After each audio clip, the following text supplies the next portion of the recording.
नमस्कार मित्रांनो, मी पवन देशपांडे तुमचं आपल्या YouTube चॅनलमध्ये सहर्ष स्वागत करतो. आजचा व्हिडिओ जो आहे तो डेडिकेटेड असणार आहे सगळ्या गृहिणींसाठी, महिलांसाठी आणि सर्व स्पर्धा परीक्षेची तयारी करणाऱ्या मुलींसाठी. ओके. आजच्या व्हिडिओमध्ये मी तुम्हाला अगदी बेसिक पासून कसा अभ्यास करावा, आपल्या अभ्यासाचं नियोजन कसं असावं, मिळणारा कमी वेळ, पण त्या कमी वेळामध्ये जास्तीत जास्त विषय, जास्तीत जास्त घटक कसे कव्हर करावे, यावरती मी detail step by step to the point बोलणार आहे. त्याचबरोबर व्हिडिओमध्ये मी तुम्हाला भरपूर सारे उदाहरणं देखील सांगणार आहे, की कशा पद्धतीने मुलींनी अभ्यास करून झालेल्या परीक्षांमध्ये यश मिळवलं आहे. त्यामुळे आजचा व्हिडिओ हा थोडासा लांबणार आहे, तर व्यवस्थितरित्या टू द पॉइंट हा व्हिडिओ बघायचा प्रयत्न करा. हा व्हिडिओ नक्कीच तुमच्या घरातल्या मुलींपर्यंत मित्रांनो शेअर करा, जेणेकरून त्यांना देखील स्पर्धा परीक्षेचा अभ्यास करत असताना फायदा होऊ शकेल. ओके. चला तर स्टार्ट करूयात. गृहिणींनी, महिलांनी, त्याचबरोबर मुलींनी आणि घर संसाराच्या सोबतच जॉब करत असणाऱ्या मुलींनी देखील कशा पद्धतीनं आपल्या अभ्यासाचं नियोजन केलं पाहिजे, यावरती आजच्या व्हिडिओमध्ये मी टू द पॉइंट बोलणार आहे. चलो स्टार्ट करूयात. मुलींनो, सगळ्यात पहिला तुमच्यासाठीचा प्रश्न असा असणार आहे तुमच्या मनामध्ये, की आम्ही जर प्रामाणिकपणे अभ्यास केला, ओके, म्हणजे घर सांभाळत, संसार सांभाळत किंवा जॉब करत जर अभ्यास केला, तर आम्हाला स्पर्धा परीक्षेमध्ये यश मिळू शकतं का? तर असे भरपूर सारे उदाहरणं मागच्या 4 वर्षातले आहेत, ज्या उदाहरणावरून तुम्ही देखील नक्कीच या स्पर्धा परीक्षेमध्ये यश मिळवू शकता, हे मी तुम्हाला खात्रीने सांगू शकतो. अशा भरपूर साऱ्या मुली आहेत, ज्या घर संसाराची जिम्मेदारी मागच्या 10 वर्षापासून अभ्यासापासून दूर असणाऱ्या मुली देखील अगदी बेसिकपासून सुरुवातीपासून तयारी केल्या आणि मागच्या 3-4 वर्षामध्ये त्यांनी वेगळ्या डिपार्टमेंटमध्ये त्यांचं सिलेक्शन झालेलं पाहायला मिळतंय. ओके. तर तुम्ही देखील नक्कीच जर व्यवस्थित अभ्यास केला, तर तुम्हाला देखील यश जे आहे ते यश मिळू शकतं. ओके. चला तर स्टेप बाय स्टेप एक हे करूयात. मी शिकवत असताना पण भरपूर सारी उदाहरणं देत असतो. बऱ्याचशा मुली अशा देखील आहेत ज्यांची परिस्थिती पण चांगली नव्हती. मॅरिड असून देखील घरातला सपोर्ट शून्य असताना देखील त्या मुलींनी चांगल्या पद्धतीने अभ्यास केला. काही मुलींनी तर त्या जिल्ह्यामध्ये टॉप म्हणजे पहिला रँक देखील मिळवला आहे मुला-मुलींमधून. जर क्रिटिकल सिच्युएशनमध्ये मुली अशा रँक मिळवू शकत असतील, तर तुम्ही देखील नक्कीच कोणती ना कोणती पोस्ट काढू शकता. चलो स्टेप बाय स्टेप एक-एक गोष्टीवरती हे करूया. बरेच विद्यार्थी मागच्या 8-10 दिवसापासून YouTubeला कमेंट करतायत, की सर आम्हाला बॅच जर जॉइन करायची असेल तर कशा पद्धतीने जॉइन करावी? ओके. तर बॅचची सुरुवात होत आहे आणि सुरुवात आहे बॅचचं पहिली बॅच असणार आहे आपली तलाठी भरती आणि संपूर्ण सरळ सेवा भरतीवरची, ते म्हणजे आरंभ बॅच. ओके. या बॅचमध्ये मी स्वतः तुमच्याकडून बेसिक पासून अगदी तयारी करून घेणार आहे. जे विद्यार्थी नव्याने अभ्यास करत आहेत त्या सगळ्या विद्यार्थ्यांनी या बॅचला जॉइन करू शकतात. ज्या विद्यार्थ्यांना हे बॅच जॉइन करायचे असेल, काही अडचण आली तर हा कॉलिंग नंबर तुमच्यासाठी असणार आहे आणि या कॉलिंग नंबरवरती कॉल करून तुम्ही ॲडमिशन करू शकतात. यामध्ये मी स्वतः गणित बुद्धिमत्ता हे पूर्ण विषय घेणार आहे. इंग्लिशसाठी, सामान्य ज्ञान आणि मराठी व्याकरणसाठी सुद्धा वेगवेगळ्या चांगल्या फॅकल्टी तुम्हाला इथं भेटणार आहेत. या बॅचेसच्या लिंक ज्या आहेत, ह्या बॅचेसच्या लिंक मी या टेलिग्राम चॅनलला, ओके, हा टेलिग्राम चॅनल या टेलिग्राम चॅनलवरती मी शेअर करेन. त्या लिंकवरूनच ॲडमिशन करा. WhatsAppला आलेल्या मेसेजवरून ॲडमिशन करू नका. काही वेळेस तुमची तिथं फसवणूक केली जाऊ शकते. ओके. तलाठी भरतीची तयारी करणारा प्रत्येक विद्यार्थी हे टेलिग्राम चॅनल मस्ट जॉइन करा. MPSC बाय पवन देशपांडे. इथं तुम्हाला भरपूर सारे अपडेट भेटतील आणि सोबतच हे पण टेलिग्राम चॅनल टेक्स्टबुकचं जॉइन करून ठेवायला हरकत नाहीये. ओके. चला मी तुम्हाला परत एकदा कॉलिंगचा नंबर दाखवतो. काही अडचण आल्यासच या नंबरवर कॉल करा. अन्यथा डायरेक्ट टेलिग्रामवरून तुम्हाला बॅचचं ॲडमिशन घेता येऊ शकतं. या बॅचमध्ये तुम्ही एक लेक्चर कितीही वेळेस पाहू शकता अनलिमिटेड टाइमसाठी. लाईव्ह जमलं लाईव्ह करा, रेकॉर्ड जमत असेल तर रेकॉर्ड सुद्धा तुम्हाला इथं लेक्चर करायला चान्स असणार आहे. ओके. तर नक्कीच लवकरात लवकर जॉईन करा. सुरुवातीला याची फीस 1999 असेल. आफ्टर इट ही फीस जी आहे ही बॅच लॉन्च झाल्यानंतर 2499 असणार आहे. ओके. कमी फीसमध्ये सगळ्या गोष्टी तुम्हाला इथे अवेलेबल होतील. चलो स्टार्ट. एक-एक गोष्टीला आपण स्टार्ट करूयात. सर पहिली आणि इम्पॉर्टंट गोष्ट, आजचं लेक्चर तलाठी भरतीवरती आहे. तर तलाठी भरतीची साधारणतः किती पदाची जाहिरात येऊ शकते? 1709 पदाची जाहिरात डिसेंबर एंडला आली तर येऊ शकेल, किंवा जर एंडला पडली नाही, MPSCकडे जर जाहिरात गेली तर 7-8 महिने तरी ही जाहिरात येण्याची शक्यता नाहीये. ओके. त्यामुळे बेसिकपासून तयारी चालू ठेवा. याला केवळ ग्रॅज्युएशन म्हणजेच पदवी लागत असते. पदवीच्या सोबतीला तुम्हाला टायपिंग वगैरेची काही गरज नाही. म्हणजे फक्त पदवी झालेले सगळे विद्यार्थी तलाठी भरतीचा फॉर्म भरू शकतात. दुसरी गोष्ट, सर MSCIT कंपल्सरी आहे का? तर MSCIT मित्रांनो तुमचं नसलं तरी सुद्धा तलाठी झाल्यानंतर तुम्ही 2 वर्षामध्ये MSCIT काढून इथं देऊ शकतात. ओके. तर फक्त पदवी असणारा प्रत्येक विद्यार्थी इथं फॉर्म भरू शकतो. आफ्टर इट एज लिमिट काय असते? ओपन कॅटेगरीमध्ये 18 ते 38 वर्षाची एज लिमिट आहे आणि अदर सर्वांसाठी 18 ते 43 वर्षाची एज लिमिट असलेली आपल्याला पाहायला मिळते. ओके, तर या एजमध्ये जर बसत असाल तर नक्कीच याचा फॉर्म भरायला काही हरकत नाहीये. आता सगळ्यात इम्पॉर्टंट गोष्ट सुरुवातीला सांगतो आणि नंतर तुमच्या समोरची आव्हानं कोणती आहेत, त्यावरती तुम्ही मात कशा करू शकता यावरती सुद्धा आपण बोलणार आहोत. आता मुलींनो, कोणताही अभ्यास करत असताना, कोणत्याही परीक्षेचा अभ्यास करत असताना कोणता अभ्यासक्रम तुमच्यासाठी असणार आहे हे इम्पॉर्टंट आहे. जर ही परीक्षा सरळ सेवेमार्फत झाली तर तुम्हाला हे 4च घटक असतील. जर ही परीक्षा एम-पी-एस-सी कडे गेली आणि एम-पी-एस-सीने जर पूर्व मुख्य परीक्षा म्हणलं तर एम-पी-एस-सीच्या पॅटर्न पद्धतीने परीक्षा होऊ शकते. पण 99% कदाचित तुमच्या समोर तलाठीचा हाच अभ्यासक्रम असणार आहे. 99% 1% चान्सेस आहेत सिलेबस चेंज होण्याचे. मग सर सिलेबस चेंज होणार तर मग आम्ही अभ्यास केलेला फायदा नाहीये का? तर मी तुम्हाला आता सांगेन, हाच अभ्यास व्यवस्थित जर रटलात तर तुम्ही एम-पी-एस-सी मध्ये सुद्धा यश मिळवू शकता. आपले भरपूर सारे विद्यार्थी तलाठी भरतीमध्ये हा अभ्यास केला आणि एम-पी-एस-सी मधल्या ग्रुप सीचे पोस्ट त्यांनी काढलेली आहे. काही विद्यार्थ्यांनी कंबाईनची सुद्धा पोस्ट काढली आहे. त्यामुळे हा अभ्यास स्ट्रॉंग ठेवा. ओके, याच्यामध्ये ऑटोमॅटिकली तुमचा एम-पी-एस-सीचा सुद्धा बऱ्यापैकी अभ्यास होऊ शकतो. ओके, आता अभ्यासक्रमाच्या बाबतीमध्ये मुलींना मी सांगेन की मुलींनो, तुम्हाला एक लक्षात ठेवा, तुमच्याकडे टाइम कमी आहे. ओके, का? कारण तुमच्यावरती भरपूर साऱ्या जिम्मेदाऱ्या आहेत. घर संसार आहे, सासू सासरे असतील, आई वडील असतील, नवरा असेल, लेकरं बाळ असतील, याच्यातून तुम्हाला कमी टाइम भेटतो. पहिला इम्पॉर्टंट पॉईंट. मग टाइम कमी भेटत असेल तर त्याच्यामध्ये चांगला अभ्यास कसा करायचा, हा पण तुमच्या समोर महत्वाचा प्रश्न. पहिल्यांदा हा अभ्यासक्रम तुम्ही रटून टाकायचा की मला हे 4च घटक आहेत. ह्या 4 घटकातले कोणत्याही विद्यार्थ्याचे 2 तरी घटक किमान चांगले असतात किंवा आवडीचे असतात. चांगले किंवा आवडीचे. काही जणांना मराठी व्याकरण अगदी सोपं जात असेल, काही जणांचं इंग्रजी चांगलं असेल, काही जणांचं मॅथ चांगलं असू शकतं किंवा जी-एस चांगलं असू शकतं. माझं म्हणणं आहे की या 4 पैकी ना तुमचं 2 विषयामध्ये चांगला इंटरेस्ट असला पाहिजे. ओके, आणि असतोच प्रत्येकाचा. माझं कशातच काहीच नाही बाई म्हणलात, तर मी तर तुम्हाला सरळ सांगेन की मग तुम्ही बाई इथं अभ्यास करण्यापेक्षा आपापलं घरातलं काम केलं तर बेटर असेल. ओके, पहिला पॉझिटिव्ह इथं विचार करून चालायचं की मला ह्या 4 पैकी 2 विषय लय भारी आवडतात, चांगले पण आहेत आणि मी अभ्यास केला तर मला समजू शकतात. आता सोबतीला ह्याच्यातला तुम्ही एक विषय तयार करायचा. तुम्ही ह्याच्या आधीच्या सगळ्या सिलेक्शन झालेल्या विद्यार्थ्यांना पण विचारू शकतात की 4 पैकी ना 3 विषय तुमचे एकदम स्ट्रॉंग बनवायचे. हीच स्ट्रॅटेजी माझ्या भरपूर साऱ्या विद्यार्थ्यांनी वापरली आहे आणि त्यामुळे त्यांचं सिलेक्शन झालेलं आहे. 4 पैकी 3 विषय एकदम कट टू कट चांगले बनवायचे आहेत. आता एक लक्षात घ्या, यामध्ये ना तुम्हाला 100 प्रश्न आहेत. ओके, आणि 200 गुण आहेत त्याच्यात. याच्यामध्ये 90+ प्रश्नाची तयारी ही ओपन कॅटेगरीतल्या मुलांसाठी मी सांगेन. आता बाकीच्या सगळ्या मुलींसाठी मी सांगेन की बुवा तुम्हाला 80+ मार्क पडले पाहिजेत. 80 ते 85च्या दरम्यान मार्क पडले पाहिजेत. मग एवढे मार्क येण्यासाठी तुम्हाला कसा अभ्यास करावा हे पण माहिती असलं पाहिजे. तर हा अभ्यासक्रम तुमच्या डोक्यात छापा. हे प्रश्न तुमच्या डोक्यात छापा. या प्रश्नांपैकी मी किती मार्क मिळवू शकते हे पण तुम्ही डोक्यात तयारी ठेवली पाहिजे. आता लक्षात घ्या, मराठी व्याकरणमध्ये कितीही नवीन पोरगी असली, कितीही अभ्यास काहीच नसला, तरी सुद्धा मी गॅरंटी देतो, जर तुम्ही प्रॉपर 2 महिने अभ्यास केला तर मराठी व्याकरणमध्ये 25 पैकी 24+ मार्क तुम्हाला पडू शकतात. पडलेच पाहिजेत, विषयच नाहीये, एक्सक्यूजच नाहीये तुम्हाला. पडलेच पाहिजेत. कारण बाकीच्या विषयामध्ये तुमचे जर कच्चे असतील तर तिथं मार्क वाढणार नाहीत. पण इथं मात्र 24-25 असे मार्क पडले पाहिजेत. आणि कितीही नवीन विद्यार्थी असेल तर मराठीमध्ये 24-25 मार्क पडणं अवघड नसतं त्यांना. दुसरं अंकगणित आणि बुद्धिमत्ताची मी तुम्हाला सांगेन, तुम्हाला आवडत असेल, नाही आवडत असेल, तरी सुद्धा त्या विषयाची जिम्मेदारी तुम्ही माझ्यावर टाका. तुम्ही कितीही कच्चे असलात तरी सुद्धा मी या विषयात तुम्हाला जसं सांगेल तसा अभ्यास केलात तर 22+ तुम्हाला इथं आरामात मार्क पडतील. मी गॅरंटी देतो. आणि तुमचं जर गणित चांगलं असेल ना तर आउट ऑफ सुद्धा मार्क पडतील. हे फक्त कच्चं गणित आहे त्या विद्यार्थ्यांसाठी 22+, आणि ज्यांचं पक्का आहे त्यांनी 25 पैकी 25 पण मार्क घेऊ शकतात. आणि ऑलरेडी घेतलेले पण आहेत, घेत पण आहेत विद्यार्थी, त्यामुळे अवघड नाही याच्यात. ओके, हा विषयचं तुमचं डोक्यात टार्गेट ठेवा. इंग्लिश व्याकरणमध्ये भरपूर विद्यार्थी कमी असतात, कच्चे असतात. ह्याच्यामध्ये तुम्ही 20चं टार्गेट ठेवा, याच्यामध्ये सुद्धा 20चं टार्गेट ठेवा.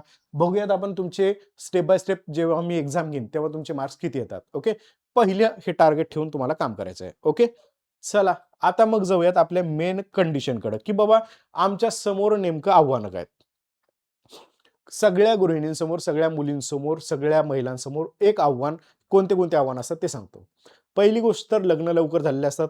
19-20व्या वर्षी बऱ्याचशा मुलींचं लग्न झालेलं असतं आणि नंतर संसारामध्ये 4-5 वर्ष असेच निघून जातात. 1-2 लेकरं होईपर्यंत 7-8 वर्ष निघून गेलेले असतात. मनामध्ये एक अभ्यासाची इच्छा असते, त्या अभ्यासाची इच्छा बंद पडलेली असते. पण कुठेतरी अभ्यास चांगला होता, अभ्यास केला असता तर सिलेक्शन झालं असतं, असं पण मनात येत असतं. पहिली गोष्ट, अभ्यासात पडलेला खंड. भरपूर मुलींचा 10-10 वर्ष, 12-12 वर्षापर्यंत अभ्यासाचा खंड पडलेला आहे. 10 वर्ष पडला तरी काही फरक पडत नाही. याचं मी उदाहरण सांगेन, मी नेहमी कंपेअर करतो एक्स आर्मी सोबत. एक्स आर्मीचं सुद्धा 17-17, 18-18, 20-20 वर्षाचं गॅप पडलेला असतो अभ्यासामध्ये. ते देखील पूर्ण बेसिक पासून तयारी करून सुद्धा सिलेक्शन आणू शकतात. तुम्ही देखील 10 वर्ष, आता या असं नाहीये की हे फक्त तुमच्यासाठी. भरपूर मुली आहेत ज्यांचा 10-12 वर्षापासूनचा अभ्यासामध्ये खंड पडलेला आहे. बऱ्याचशा मुलींनी आफ्टर 35 एज सांगत आहे मी तुम्हाला, 35 नंतर भरपूर साऱ्या मुलींनी पोस्ट काढले आहेत. त्यांचा अभ्यासामध्ये 15-15 वर्षाचा खंड होता. ओके. तर जर त्या मुली करू शकत असतील तर हा अभ्यासात पडलेला खंड तुमच्यासाठी काही मोठा असणार नाही. गॅप पडलाय तर हे सुद्धा गॅप तुम्ही कव्हर करू शकता. सुरुवातीला ना तुम्हाला त्रास होणार आहे. सुरुवातीला अभ्यासाला बसल्यावर मन लागणार नाही. एखाद्या मैत्रिणीला फोन करून बोलायची इच्छा होईल, की "काय गं तू अभ्यास करतेस तर कसं करत आहेस?" मोटिव्हेशन ऐकायची इच्छा होईल. अशा गोष्टी होतील. पण मी शक्यतो सांगेन, की हे फोन लावणं किंवा मोटिव्हेशन जास्त ऐकत बसणं हे कमी करा. कंटाळा येत असेल थोडंसं फिरा, स्वतःच्या अभ्यासामध्ये हे करा किंवा बाहेर जाऊन या आणि परत एकदा अभ्यासाला बसा.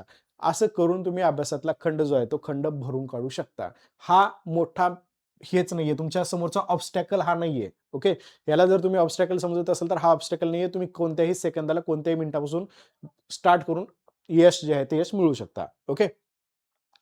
आता या गोष्टीपासून तुम्हाला लांब पळता येणार नाही. कौटुंबिक जबाबदाऱ्या. ओके. आता एक गोष्ट मी तुम्हाला नक्की सांगेन. तुम्ही अभ्यास करत आहात, तुमच्या समोर 1-2 पुस्तकं दिसले.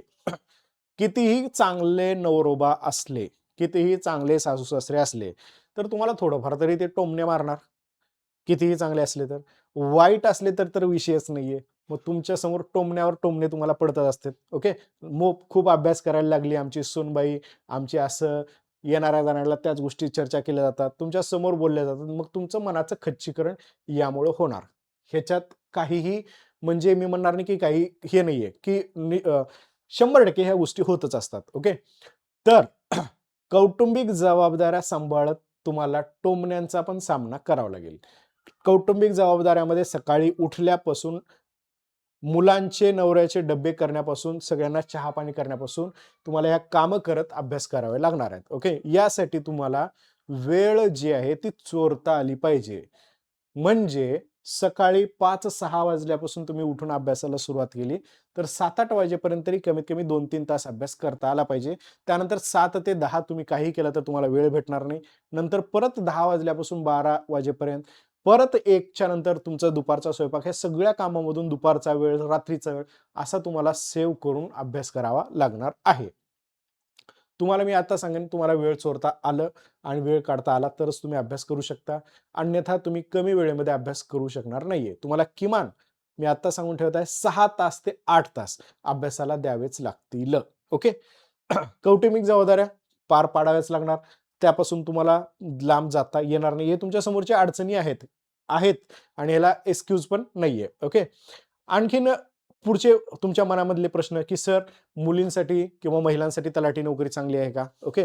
मला जर विचारलं तर मुलींसाठी मला सगळ्यात बेस्ट जॉब शिक्षकाचा वाटतो. शिक्षकी पेशा मुलींसाठी सर्वात बेस्ट. त्याच्यानंतर जर तुम्ही जॉब जर शोधत असाल तर बँकिंग सेक्टर पण मला बऱ्यापैकी चांगलं वाटतं. पण बँकिंगमध्ये तुम्हाला खूप जास्त मेहनत, खूप जास्त वेळ काम पण लागतं. पण शिक्षक पेशानंतर जर महाराष्ट्रातल्या नोकऱ्यामध्ये मला जर कोणी विचारलं, तलाठीची नोकरी मुलींसाठी चांगली आहे. थोडा जेवढा वेळ आहे तेवढा अभ्यास करायचा, जेवढा वेळ आहे तेवढं काम करायचं, नंतर तुम्ही संसार पण व्यवस्थितरित्या करू शकतात. तुम्हाला जास्त ह्याच्यात अडकून पडायची गरज पडत नाही. तर मुलींसाठी हा जॉब देखील चांगला आहे. ओके. अभ्यास पूर्ण होईल का? तर मी खात्रीने सांगेन, की 2.5-3 महिने जर तुम्ही 6 ते 8 तास डेली अभ्यास केला, तर तुमचा अभ्यास नक्कीच पूर्ण होऊ शकेल आणि येणाऱ्या कोणत्या ना कोणत्या एक्झाममध्ये तुम्ही तुमचं सिलेक्शन जे आहे ते सिलेक्शन मिळवू शकता. ओके. आता हे मी तुमच्या समोरची आव्हानं घेतली. अजूनही भरपूर सारी आव्हानं असतात मुलींसमोर. काय आव्हानं असू शकतात? तर काही वेळेस तुमचा जोडीदार जो आहे, नवरा जो आहे, तो चांगला पण नसतो. ओके. एक्सेप्ट म्हणजे ह्या गोष्टी खूप रेअर असतात बरं का. दारू पिण्याची सवय असते, तिथं घरी येऊन मारण्याची सवय असते. अशा सुद्धा मुली आहेत. आणि एक गोष्ट मी तुम्हाला सांगेन, माझ्या बॅचला एक अशी मुलगी होती, ओके, जिच्या घरातून तिला हा त्रास होता, नवरोबाचा त्रास होता. पण ती पोरगी एवढी जिद्द होती, की त्या पोरीनं सिलेक्शन आणलं आणि सिलेक्शन एवढं भारी आणलं, की जिल्ह्यातून ती पहिली आली. ओके. म्हणजे अडचणी, अडथळे, आव्हानं आहेत. पण तुमचं टार्गेट त्याच्यासमोर किती मोठं आहे. तुमची जिद्द किती मोठी आहे यावरती तुमचा सक्सेसचा रेट डिपेंड असतो. लक्षात येते? एक मुलगी जिच्या घरातून शून्य सपोर्ट होता, सोबतच हसबंड जे होतं ते दारू पिण्याची सवय, त्यामुळं कोणताही सपोर्ट नसताना ते ती पोरगी जर पहिला आणू शकते, तर तुम्ही देखील तुम्ही या कोणत्या ना कोणत्या डिपार्टमेंटमध्ये पोस्ट काढू शकता. ओके. हे कमी आव्हानं मी तुमच्या समोर ठेवत आहे. ह्याच्यापेक्षा जास्त पण आव्हानं तुमच्या समोर असतील, जे कदाचित मी नोटीस नाही केले, पण तुमच्या स्वतःच्या पर्सनल लाईफमध्ये असतील. पण मी तुम्हाला सांगेन, की आव्हानापेक्षा तुमचं जे टार्गेट आहे, हे टार्गेट मोठं आहे आणि त्या टार्गेटनुसार तुम्ही अभ्यास करणं गरजेचं आहे. ओके. आव्हानं मी सांगितले. आता आव्हानावर विजयी कसं व्हायचं यावरती पण आपण आजच्या सेशनमध्ये बोलणार आहोत. ओके. सगळ्यात महत्त्वाची गोष्ट कौटुंबिक जबाबदाऱ्या, कौटुंबिक टोमणे ह्या सगळ्यापासून तुमचं सुटका तर नाहीये. पण तुम्ही तुमच्या घरच्यांना विश्वासानं तुमच्या गोष्टी सांगा. नक्कीच जर तुम्ही विश्वासानं दाखवलात, की काही दिवसानंतर मी सिलेक्शन आणणार आहे, काही दिवसांना आणू शकते, तर ते देखील तुम्हाला सपोर्ट करतील. ओके. त्यांचं मनपरिवर्तन झालं, तर ते नक्कीच तुम्हाला अभ्यासासाठी वेळ देऊ शकतात. सुरुवातीला तुम्हाला थोडासा त्रास होईल, पण अभ्यासाला एकदा सुरुवात झाली, तुमचं अभ्यासाचा प्रामाणिकपणा, अभ्यासाचं रिफ्लेक्शन त्यांना जाणवलं, तर नक्कीच ते तुमच्यावरती पडणाऱ्या कामाचा लोड कमी करतील. ओके. असे भरपूर सारे मुलं आहेत, जिने आपल्या बायकांना म्हणजे आपल्या वाईफला शिकवून त्यांना एका चांगल्या पोस्टवरती घेऊन गेलेले आहेत. ओके. घरच्यांना विश्वासानं सांगा आणि स्वतःसाठी एक टाईम घ्या, की मला एक वर्षभर अभ्यास करू द्या. वर्षभराच्या अभ्यासानंतर मी कदाचित अभ्यास बंद करेन. असं सांगा आणि छान पद्धतीनं अभ्यास करा. ओके. आणि ह्या अभ्यासाचा नक्कीच तुमच्या मुलांसाठी पण फायदा होऊ शकेल. ओके. त्यामुळे तुम्ही अभ्यासात राहणं अपेक्षित आहे. तुम्ही मला विचारत असता नेहमी, की सर अभ्यास किती वेळ केला पाहिजे? ओके. किमान 6 तास अभ्यास. लक्षात ठेवा 6 तास ते 8 तास अभ्यास. ओके. 6 तासापेक्षा कमी अभ्यास केला तर सिलेक्शन नाही होणार तुमचं. कारण 12-12 तास अभ्यास करणारे पोरं आहेत. त्यांना सगळे सोर्सेस पण अवेलेबल आहेत. त्या तुलनेनं तुम्हाला 6 तासापेक्षा कमी वेळ भेटत असेल, तर मी म्हणेन की अभ्यास करू नका. तुमचा वेळ वाया घालवू नका आणि तुम्हाला बाकीच्या गोष्टीमध्ये पण पडू नका. 6 ते 8 तास अभ्यासासाठी काढण्याची तयारी तुम्हाला ठेवायची आहे. ओके. आणि एक लक्षात ठेवा, तुम्ही अभ्यास करताय आणि सिलेक्शन झालं, तर तुम्हाला ना तुमच्यासाठी नाही, तुमच्या लेकरा-बाळांसाठी हे पुढचे दिवस चांगले असणार आहेत. ओके. तुमच्या लेकरा-बाळांना तुम्ही चांगल्या ठिकाणी शिक्षण देऊ शकणार आहात. ओके. त्यामुळे तुम्ही तुमच्या लेकरा-बाळांचं मोटिव्हेशन समोर ठेवा, की मी माझ्या लेकरा-बाळांना चांगलं जर शिक्षण द्यायचं असेल, तर मला स्वतःला काहीतरी केलं पाहिजे. ह्याच रेग्युलर ह्याच्यामध्ये राहिलं, तर माझ्या लेकरा-बाळाला मी चांगलं शिक्षण देऊ शकणार नाही. त्यामुळे लेकरा-बाळाचे चेहरे आठवा, माय-बापाचे चेहरे आठवा आणि त्यालाच मोटिव्हेशन मानून एक चांगला, यशस्वी, प्रामाणिक प्रयत्न करा. प्रामाणिक प्रयत्नानंतर तुमचं आयुष्य एकदम तुमच्या रिटायरमेंटपर्यंत एकदम छान असणार आहे. याच्याबद्दल काही डाऊट घ्यायची गरज नाही. ओके. आणि एक महत्त्वाची गोष्ट, बेसिकपासून सुरुवात करा, जी की मी ऑलरेडी तुमची करून घेत आहे आपल्या बॅचेसमध्ये. ओके. तर हे बेसिकपासून जर सुरुवात केला, तर तुम्ही नक्कीच तुमच्या यशापर्यंत पोहोचू शकता. एकदमच दणकन जाऊन काहीतरी अवघड विषय वाचत बसलेला वेळ घालवू नका. मग परत आणखीन तुमचं डिमोरलाइज होईल तुम्ही. त्यापेक्षा अगदी बेसिक सुरुवातीला सोप्या गोष्टी शिका आणि मग स्टेप बाय स्टेप त्याच्यामध्ये ॲडव्हान्स करत जाऊन अभ्यास परिपूर्ण करा. ओके. एवढ्या जर गोष्टी तुम्ही केलात, तर नक्कीच तुमचं सिलेक्शन जे आहे, ते सिलेक्शन तुमच्या परीक्षांमध्ये होऊ शकतं आणि मला खात्री आहे, की भरपूर साऱ्या गृहिणी महिला अपकमिंग एक्झाममध्ये स्वतःची चमक दाखवतील. ओके. बऱ्याचशा गृहिणींचं मी सिलेक्शन झाल्याचे व्हिडिओ टाकत असतो, फोटो पण टाकलेले आहेत. ते फोटो बघा आणि तुमचा फोटो त्याच्यामध्ये मला शेअर करता यावा यासाठी अभ्यास करून पोस्ट करा. ओके. चला, बाकी सगळ्या गोष्टी मी तुम्हाला शेअर केलेल्या आहेतच. ओके. अजून जर काही शिल्लक राहिले असतील, तर नक्कीच तुम्ही कमेंट बॉक्समध्ये टाकून ठेवा, जेणेकरून मला ते तुम्हाला रिप्लाय करता येईल. ओके. ज्या विद्यार्थ्यांना, ज्या मुलींना तयारी बेसिकपासून करायचं आहे, आरंभ बॅचची लिंक मी आपल्या या टेलिग्राम चॅनलला, या पण टेलिग्रामला आणि या पण टेलिग्रामला शेअर करेन. त्यावरून तुम्हाला बॅचला जॉइन करता येईल. ओके. चलो, तर भेटूयात नेक्स्ट व्हिडिओमध्ये नेक्स्ट महत्त्वाच्या टॉपिक्स आहेत. Thank you. Take care. Bye bye.